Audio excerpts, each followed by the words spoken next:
Hello guys, मैं आपका अपना फ्रेंड अजय यादव आज आपके लिए लाया हूँ एक नया वीडियो जिसमें हम फार्म मशीनरी के अंतर्गत सोर्स ऑफ फार्म पावर के अंतर्गत पढ़ेंगे अर्थात प्रचित शक्ति के स्रोत। तो इसके अंतर्गत हम सर्वप्रथम इसकी डेफिनेशन पढ़ेंगे।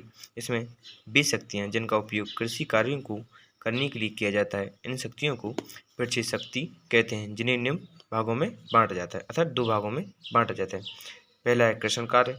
वे कार्य जो एक स्थान से दूसरे स्थान पर चलकर या पुलिंग फोर्स के द्वारा किए जाते हैं, इन कार्यों को कृषण कार्य कहते हैं। उदाहरण के रूप में जुताई, निराई, गुड़ाई, बुवाई, बोझ ढोना इत्यादि। उसका दूसरा है स्थिर कार्य अर्थात वे कार्य जिन्हें मनुष्य, बैल अर्थात जानवर एवं मशीनों के द्वारा एक स्थान से दूसरे स्थान पर स्थल रहकर किया जाता है। इस प्रकार के कार्यों को स्थल कार्य कहा जाता है। उदाहरण पानी उठाना, चारा काटना, गन्ने का रस निकालना इत्यादि। अब पढ़ेंगे हम इसके अंतर्गत इसके अगला टॉपिक जिसमें है प्रचित शक्ति के प्रकार। प्रचित शक्ति को निम्न 7 भागों में बांटा जाता है। इसका पहला भाग है मानव शक्ति अर्थात जब फार्म पर मनुष्य के द्वारा किसी कार्य को किया जाता है तो उपयोग में लाई जाने वाली शक्ति मानव शक्ति कहलाती है, जिसका मान 0.1 अश्वशक्ति के बराबर होता है अर्थात 10 मनुष्य मिलकर एक अश्वशक्ति के बराबर कार्य करते हैं। मानव शक्ति के लाभ क्या है? तो मानव शक्ति के लाभ जैसे मनुष्य कृषि के सभी कार्यों को कर सकता है, मनुष्य कृषि फार्म को स्वयं संचालित कर सकता है, मनुष्य के बीमार होने पर उसकी कार्यशैली प्रभावित नहीं होती है, यह आपातकाल के लिए सुरक्षित होता है, फार्म पर उत्पन्न होने वाले अनाज को मनुष्य भोजन के रूप में ग्रहण करने का कार्य करता है, आवश्यकता अनुसार इसकी संख्या बढ़ाई या घटाई जा सकती है। जबकि मनुष्य प्रचित की हानियाँ क्या हैं? तो इसकी हानियाँ हैं मनुष्य की कार्य क्षमता कम होती है, मनुष्य को थोड़े थोड़े समय में आराम की आवश्यकता पड़ती है, कार्य न करने पर भी भोजन देने का कार्य करना पड़ता है, इसका उपयोग लगातार काफ़ी देर तक नहीं किया जा सकता है, मौसम के खराब होने पर इसके द्वारा कार्य नहीं किया जा सकता है, इसके द्वारा अधिक उपजाऊ के कार्य को नहीं किया जा सकता है, प्रति यूनिट मनुष्य सबसे महंगा पड़ता है। प्रचित शक्ति के अंतर्गत अब पढ़ते हैं हम उसका दूसरा पॉइंट पशु शक्ति अर्थात जैसे जैसे मनुष्य का बौद्धिक विकास हुआ वैसे वैसे मनुष्य ने मानव शक्ति का उपयोग करना कम कर दिया और अपने स्थान पर अन्य कार्यों को करने के लिए उसने पशुओं को उपयोग में लाने लगा। उदाहरण के रूप में ऊँट, खच्चर, घोड़ा इत्यादि। एक बैल के द्वारा एक दिन में लगभग 0.5 अश्वशक्ति के उत्पन्न किया जा सकता है, जबकि एक घोड़े के द्वारा 0.65 से 1.25 हॉर्स पावर को उत्पन्न किया जा सकता है। पशु शक्ति के लाभ क्या हैं? तो पशु शक्ति के लाभ हैं यह आपातकालीन स्थितियों के लिए उपयोगी होती है, इसका उपयोग कम खिंचाव के लिए किया जा सकता है, इसकी प्रारंभिक कीमत कम होती है, पशुओं को चारा फार्म पर ही मिलने का कार्य किया जा सकता है, यह मानव शक्ति की तुलना में अत्यधिक सुरक्षित होता है, यह सभी कार्यों को कर सकता है, पशुओं से कार्य करने के लिए किसी विशेष ज्ञान की आवश्यकता नहीं होती है, ये आसानी से उपलब्ध हो जाती हैं। एक पशु के बीमार होने पर भी उसी कार्य के उपयोग में लाया जा सकता है। मनुष्य के मल मूत्रों को खाद्य के रूप में उपयोग में लाया जा सकता है। पशुओं के लिए फार्म पर चारे को उगाया जा सकता है, जिसके कारण इनकी लागत कम होती है। इस शक्ति को उपयोग में करने के लिए किसी कुशल मजदूर की आवश्यकता नहीं होती है। अब पढ़ेंगे हम इसके अंतर्गत पशु शक्ति की हानियाँ। तो कार्य न करने पर भी भोजन देना पड़ता है, खराब मौसम में भी पशुओं को उपयोग में नहीं लाया जा सकता है, कुछ देर के लिए आराम आवश्यक होता है, इसका उपयोग स्थिर कार्यों के लिए नहीं किया जा सकता है, देखभाल की आवश्यकता होती है, पशुओं के रहने के लिए पर्याप्त स्थान की आवश्यकता होती है तथा इनके द्वारा गंदगी भी उत्पन्न होती है। अब प्रचित शक्ति के अंतर्गत हम इसका तीसरा पॉइंट पढ़ेंगे स्थिर अंतर दहन इंजन शक्ति अर्थात वे स्थान जहाँ आज भी विद्युत उपस्थित नहीं है, उन स्थानों पर इस प्रकार की शक्ति को उपयोग में लाया जाता है। इसका उपयोग पानी को उठाने में, चारे को काटने में एवं कृषि की विभिन्न क्रियाओं को करने के लिए किया जाता है।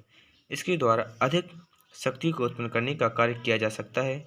इसके लिए ईंधन के रूप में पेट्रोल या डीजल को उपयोग में लाया जाता है, परंतु वर्तमान में पेट्रोल का दाम अधिक होने के कारण इस प्रकार की शक्ति का उपयोग कम से कम किया जा रहा है।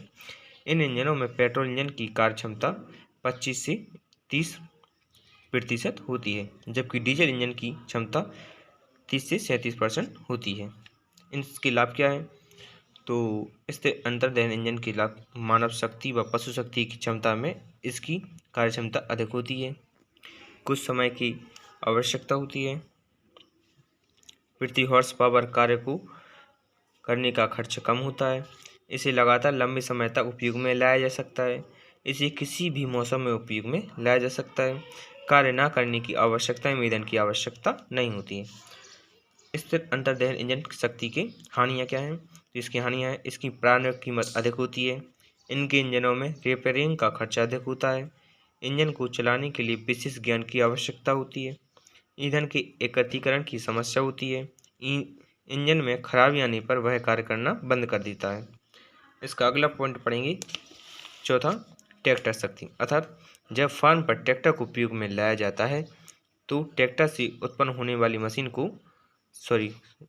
वाली शक्ति को ट्रैक्टर शक्ति कहा जाता है। भारत में दिन प्रतिदिन ट्रैक्टर का उत्पादन बढ़ता जा रहा है।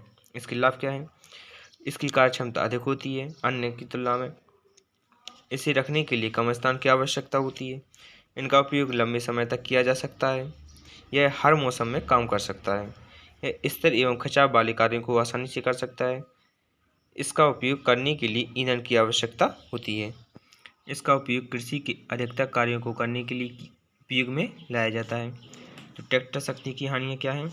इसकी प्रारंभिक कीमत बहुत अधिक होती है, प्रयोग में आने पर ईंधन अधिक महंगा होता है, इसकी मरम्मत का खर्चा अधिक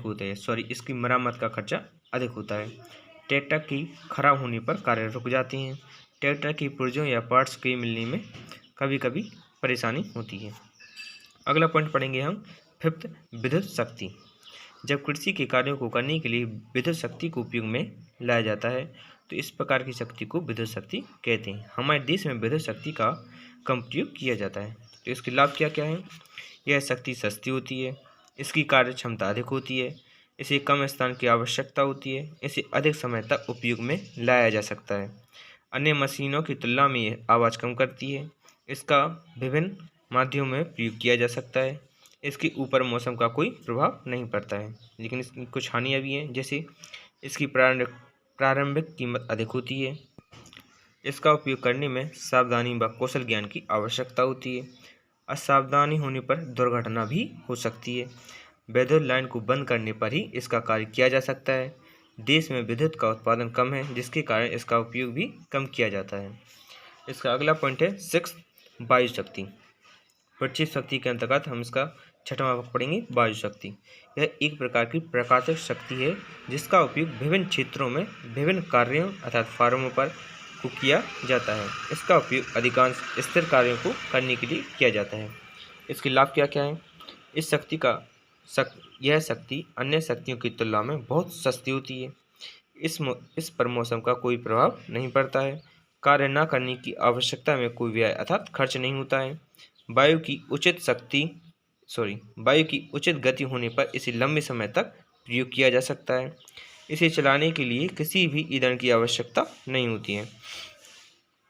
वायु शक्ति कुछ हानियाँ भी हैं, जैसे इसकी कार्य क्षमता को बढ़ाया या घटाया नहीं जा सकता है, यह आवश्यकता अनुसार उपलब्ध नहीं हो सकता है, वायु की गति कम होने पर कार्य करना बंद कर देती है अर्थात 10 किलोमीटर प्रति घंटे की रफ्तार से चलना यदि कम कर देती है तो इसकी गति का कोई फ़ायदा नहीं है, इसकी कार्य क्षमता भी कम होती है, वायु की गति बढ़ाने पर अर्थात 35 किलोमीटर प्रति घंटा से भी कार्य करना बंद हो जाता है, अर्थात अगर 35 किलोमीटर प्रति घंटे की स्पीड से एक वायु चलती है तो यह कार्य करना बंद कर देता है। इसका लास्ट पॉइंट है जल शक्ति, अर्थात इस प्रकार की शक्ति का अधिक प्रयोग पहाड़ी क्षेत्रों में किया जाता है क्योंकि इन स्थानों पर नदी नाले आदि बहने का कार्य करते हैं, जिसके कारण पहिए को घुमाया जा सकता है जिसे टरबाइन घूमती है और इससे शक्ति उत्पन्न होती है। इसके लाभ क्या हैं? तो जल शक्ति के लाभ हैं, कार्य न करने की स्थिति में कोई व्यय खर्च नहीं होता है, मौसम का कोई प्रभाव नहीं पड़ता है, लगातार जल के उपलब्ध होने पर शक्ति प्राप्त होती रहती है। इसकी कुछ हानियाँ भी हैं, जैसे यह जल के वेग पर निर्भर करता है, आवश्यकता अनुसार उपलब्ध नहीं होता है। इसी आवश्यकता अनुसार घटाया बढ़ाया नहीं जा सकता है। तो आज के लिए इतना ही। हम मिलेंगे अपनी अगली वीडियो में। Thank you for watching my video and subscribe for new videos.